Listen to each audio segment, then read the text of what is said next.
Good morning, students. Today we will learn about geometrical meaning of polynomials. All the polynomials represent graphs, different types of graphs. Let's see how to draw the graph for the polynomial. If there is a linear polynomial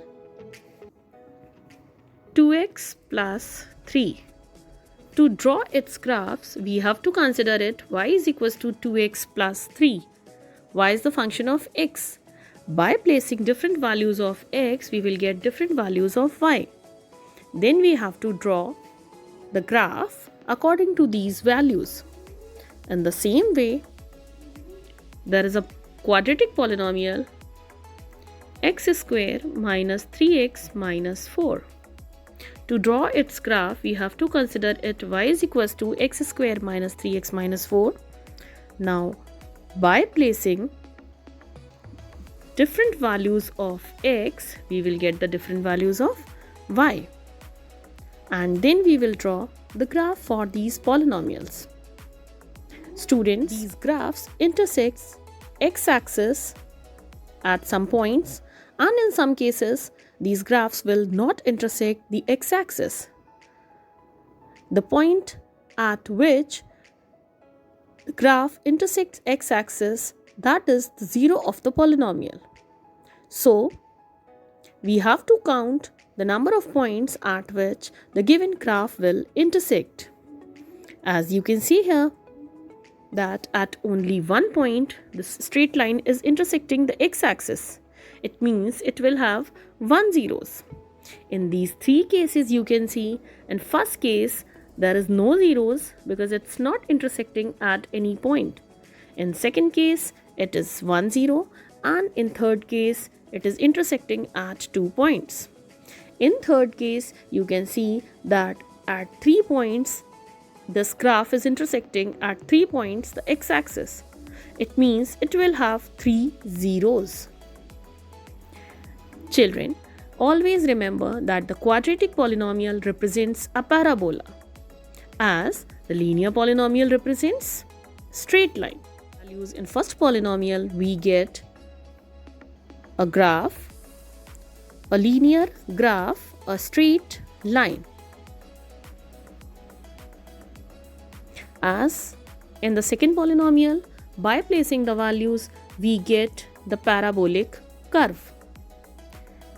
Students, always remember that quadratic polynomial represents parabolic curve and the linear polynomial represents a straight line. There are different types of parabolic curves.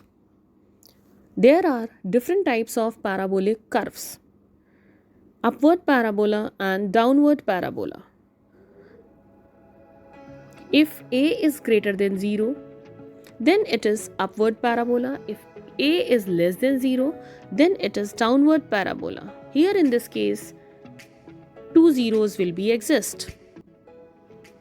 In next case, these two graphs intersects x-axis at only one point. It means in this case we will be having 1 0. In the next case, there will be no 0 because the graphs are not intersecting any point. Let's analyze some examples. In first case, there will be no zeros. In second case, it will be 1 0. In third case, there are 3 points at which the graph intersecting x-axis, so 3 zeros. In next case, 2 zeros. In next case, 4 zeros. And in next case, 3 zeros. In this way, we have to do questions based upon the graphs for the polynomials. The very important point, the zeros of a polynomial px are precisely the x coordinates of the points where the graph y is equals to px intersects the x-axis. A quadratic polynomial can have at most 2 zeros and a cubic polynomial can have at most, students, that is very important 3 point. zeros. that a polynomial of degree n can have at most n zeros and a polynomial of degree n can have at most n plus 1 number of terms. In next video, we will learn about the relationship between the zeros and coefficients. Thank you.